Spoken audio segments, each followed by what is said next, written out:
Good morning everyone, welcome to civil services study practice set number ये 166 है। UPPSC PCS के लिए test series चल रही है और पिछले 2-3 क्लास से जो है हम जनरल साइंस पर प्रैक्टिस कर रहे हैं।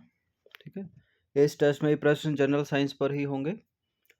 तो चलिए स्टार्ट करते हैं। प्लेलिस्ट इस टेस्ट सीरीज की बना रखी है, वहाँ पर आप टेस्ट नंबर 1 से लेकर 166 तक पहुँच सकते हैं। इन सभी टेस्ट का फुल टेस्ट सीरीज प्राप्त कर सकते हो और डिस्क्रिप्शन बॉक्स में लिंक है, उस पर कॉल या व्हाट्सअप करके। ठीक है, डिस्क्रिप्शन बॉक्स में नंबर है, उस पर कॉल या व्हाट्सअप करके। तो पहला प्रश्न है, फोटोसिंथेसिस यानी प्रकाश संश्लेषण क्रिया में आवश्यक है क्या क्या? क्लोरोफिल, ऑक्सीजन, कार्बन डाइऑक्साइड, जल। नीचे दिए गए कूट का प्रयोग करके सही उत्तर का चुनाव कीजिए। देखिए, प्रकाश संश्लेषण की क्रिया में क्लोरोफिल आवश्यक है, जल आवश्यक है, कार्बन डाइऑक्साइड आवश्यक है। ऑक्सीजन तो मुक्त होती है ना, तो जहां जहां दो है उसको हटा दीजिए। इसका आंसर हो जाएगा ऑप्शन नंबर बी, 1, 3 और 4। तो देखिए, प्रकाश संश्लेषण के लिए ऑक्सीजन की आवश्यकता नहीं होती। प्रकाश संश्लेषण के दौरान ऑक्सीजन मुक्त होती है। प्रकाश संश्लेषण वह प्रक्रिया है जिसके माध्यम से हरे पौधे सौर ऊर्जा को रासायनिक ऊर्जा में परिवर्तित करके भोजन का निर्माण करते हैं। इस प्रक्रिया में ऑक्सीजन और ग्लूकोज अणुओं को जारी करने के लिए सूर्य के प्रकाश की उपस्थिति में जल और कार्बन डाइऑक्साइड प्रतिक्रिया करते हैं। देखिए, पौधों की जो पत्तियां होती हैं उनमें क्लोरोप्लास्ट की उपस्थिति के कारण उनका रंग हरा होता है और क्लोरोप्लास्ट में क्लोरोफिल नामक हरा वर्णक होता है। और क्लोरोफिल प्रकाश संश्लेषण के लिए सूर्य के प्रकाश को जो है वो शोषित करता है। ये नंबर है, इस पर कॉल या व्हाट्सअप करके आप पेड सीरीज प्राप्त कर सकते हैं। क्वेश्चन नंबर 2 पर आ जाइए। कोविशील्ड भारत का कोविड वैक्सीन जिसे WHO द्वारा अनुमोदित किया गया है, किसके द्वारा निर्मित है? Serum institute, Bharat biotech, Panacea biotech या जाइडस कैडिला। देखिए, आंसर ए है या बी है? किसने बनाया है कोविशील्ड वैक्सीन को? Serum institute of India. देखिए, कोविशील्ड की बात करें तो कोविशील्ड एक ऑक्सफोर्ड एस्ट्राजेनेका कोविड-19 वैक्सीन को दिया गया नाम है, जिसे तकनीकी रूप से ये कहा जाता है। ठीक है, यह स्वीडिश ब्रिटिश दवा निर्माता एस्ट्राजेनेका के सहयोग से ऑक्सफोर्ड विश्वविद्यालय द्वारा विकसित वैक्सीन का एक संस्करण है और भारत में सीरम इंस्टीट्यूट ऑफ इंडिया जो है विनिर्माण भागीदार है। तो विकल्प ए करेक्ट हो गया। देखिए, यह एक सामान्य सर्दी के वायरस या एडिनो वायरस के कमजोर संस्करण पर आधारित है, जिसे चिंपैंजी में पाया जाता है, और इस वायरल वेक्टर में वायरस की बाहरी सतह पर मौजूद सार्स-कोव-2 स्पाइक प्रोटीन की आनुवांशिक सामग्री होती है, जो इसे मानव कोशिका से बांधने में मदद करती है।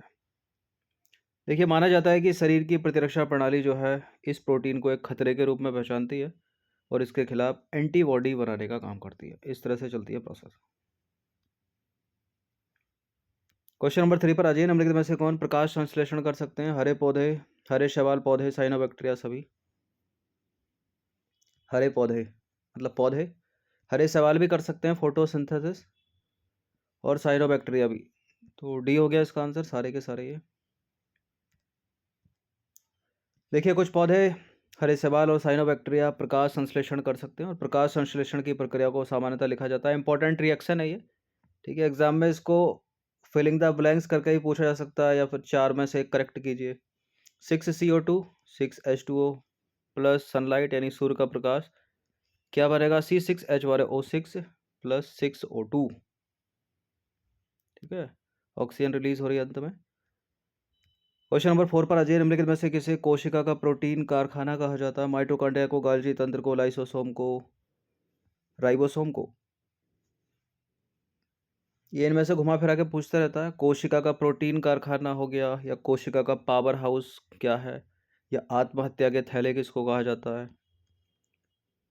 कोशिका का प्रोटीन कारखाना, इसमें राइबोसोम, और आत्महत्या के थैले हैं लाइसोसोम, और कोशिका का जो पावर हाउस है वो है माइटोकॉन्ड्रिया। तो डी है फिलहाल आंसर। देखिए, राइबोसोम को कोशिका का प्रोटीन कारखाना, माइटोकॉन्ड्रिया को पावर हाउस ऑफ सेल यानी कोशिका का बिजली घर या पावर हाउस, और लाइसोसोम को आत्महत्या के थैले कहा जाता है। इनको याद रखिएगा। क्वेश्चन नंबर 5 पर आ जाइए। निम्नलिखित में से कौन सा मेढक का श्वसन अंग है? त्वचा, मुख गुहा, फेफड़े, उपरोक्त सभी।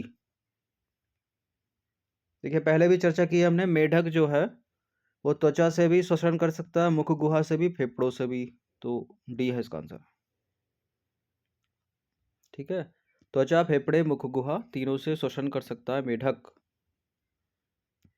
नंबर 6 पर आ जाइए। कांस्य जो है मुख्य रूप से किस धातु का बना होता है? लोहे का, कोबाल्ट का, तांबे का, जस्ते का। तांबे का बना होता है कांस्य। तो कांसा जो है तांबे और टिन की मिश्र धातु है, और मनुष्य द्वारा बनाई गई पहली मिश्र धातुओं में से एक जो है वो कांस्य है। क्वेश्चन नंबर 7 पर आ जाइए। सीएनजी का फुल फॉर्म क्या होता है? प्रश्न इंपॉर्टेंट है, बहुत बार पूछा एग्जाम में। Carbon natural gas, compressed natural gas, composed natural gas, या कार्बन नाइट्रोजन गैस। यहाँ कंफ्यूजन रहता है अधिकतर, लेकिन सही उत्तर है इसका कंप्रेस्ड नेचुरल गैस। ठीक है, यानी हिंदी में बोलते हैं इसको संपीड़ित प्राकृतिक गैस। तो सीएनजी यानी कंप्रेस्ड नेचुरल गैस, संपीड़ित प्राकृतिक गैस। बायोगैस और सीएनजी, ठीक है, बायोगैस और संपीड़ित प्राकृतिक गैस यानी सीएनजी का मुख्य घटक क्या होता है? मीथेन है। ठीक है, बायोगैस सीएनजी में लगभग 92 से 98% मीथेन और केवल 2 से 8% कार्बन डाइऑक्साइड होती है। नमी, हाइड्रोजन सल्फाइड और अशुद्धियों की कम मात्रा के साथ संयुक्त उच्च मीथेन सामग्री और कैलोरी मान बायो सीएनजी को ऑटोमोबाइल और बिजली उत्पादन के लिए आदर्श ईंधन बनाता है। ठीक है, कंप्रेस्ड नेचुरल गैस यानी सीएनजी एक ईंधन है जिसका उपयोग गैसोलीन, डीजल इंजन और तरलीकृत पेट्रोलियम गैस के स्थान पर किया जा सकता है। देखिए सीएनजी को प्राकृतिक गैस को कंप्रेस्ड करके बनाया जाता है। ठीक है, कैसे बनती है सीएनजी? प्राकृतिक गैस को कंप्रेस करके, जो मुख्य रूप से मीथेन यानी CH4 से बनी होती है। ठीक है, किससे बनी होती है? CH4 से। ये भी प्रश्न इंपॉर्टेंट है, कई बार पूछा एग्जाम में। निम्नलिखित में से कौन सा एलपीजी का मुख्य घटक है? एलपीजी की फुल फॉर्म भी पूछ लेते हैं, सभी को पता होगी, लिक्विड पेट्रोलियम गैस। और इसका मुख्य घटक कौन सा है इसमें? Butane, methane, propane, methane, methane, attain, butane, propane. LPG का मुख्य घटक नहीं है प्रोटेन, मतलब मीथेन नहीं है एलपीजी का मुख्य घटक। तो जहाँ जहाँ मीथेन है उसको हटा दीजिए। इसका मुख्य घटक है ब्यूटेन और प्रोपेन। ठीक है, ए है इसका आंसर। तो फुल फॉर्म है इसका लिक्विड पेट्रोलियम गैस, हिंदी में बोलेंगे इसको तरलीकृत पेट्रोलियम गैस। इसका उपयोग जो है खाना पकाने के लिए किया जाता है, और यह इलेक्ट्रिक हीटिंग, हीटिंग ऑयल या मिट्टी के तेल का अच्छा विकल्प है। ठीक है, अच्छा ये जो एलपीजी होती है ये गंधहीन होती है, गंध नहीं आती इसमें, लेकिन इसका रिसाव ना हो इसके लिए इसमें मिथाइल मरकप्टैन मिलाया जाता है। ठीक है, इसलिए इसके स्टोरेज कंटेनर से जो है एलपीजी लीक होने पर गंध आती है। ठीक है, एलपीजी तो गंधहीन है, लेकिन इसमें क्या मिलाते हैं? मिथाइल मरकप्टैन, ताकि पता चले कि रिस रही है, इसलिए गंध आती है इसमें। क्वेश्चन नंबर 9 पर अजय निम्नलिखित में से कौन सा अम्ल ग्रामीण भारत में सांपों के संक्रमण को रोकने के लिए व्यापक रूप से उपयोग किया जाता है? एसिटिक अम्ल, ग्लूकोनिक अम्ल, ग्लाइकोलिक अम्ल, या कार्बोलिक अम्ल।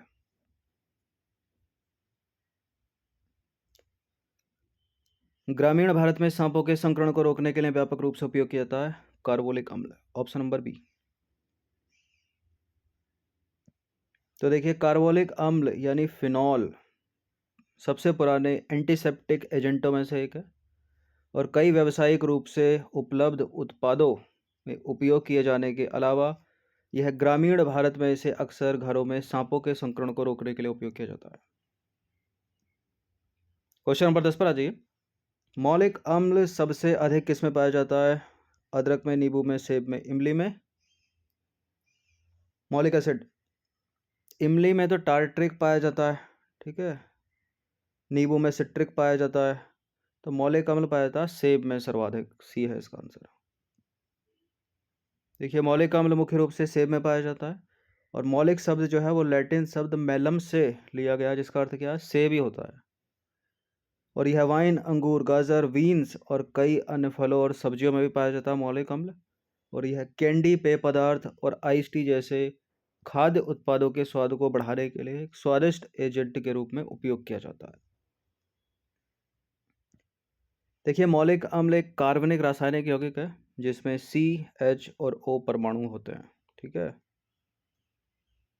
और यह एक असंतृप्त अम्ल है जिसमें कार्बन कार्बन दोहरा बंधन होता है। और इसका रासायनिक सूत्र क्या है? C4H6O5। और मौलिक अम्ल भी एक डाई कार्बोक्सिलिक अम्ल है। ये तालिका इंपॉर्टेंट है, एग्जाम में पूछ ली जाती है। ये हैं खाद्य सामग्रियाँ, इनमें पाए जाने वाले जो मौजूद अम्ल हैं। पीसीएस के लिए इंपॉर्टेंट है, न केवल यूपी पीसीएस बल्कि किसी भी स्टेट के पीसीएस के लिए। अदरक में जो अम्ल पाया जाता है वो है एरिस्टोलोलिक अम्ल। इमली में टार्टरिक अम्ल, बहुत पूछते हैं इसको मैच करने के लिए। सिरके में एसिटिक अम्ल, दूध में लैक्टिक अम्ल और नींबू में एग्जाम का फेवरेट है साइट्रिक अम्ल। तो इसको याद रखिएगा। और सेब में हो गया मौलिक अम्ल। तो 10 ही प्रश्न ऐड किए गए थे, इनकी प्रैक्टिस कर लीजिएगा। इन सभी टेस्ट का पीडीएफ भी प्राप्त कर सकते हो। ठीक है, पेड टेलीग्राम ग्रुप से जुड़कर हर दिन प्रैक्टिस करते रहिएगा। धन्यवाद।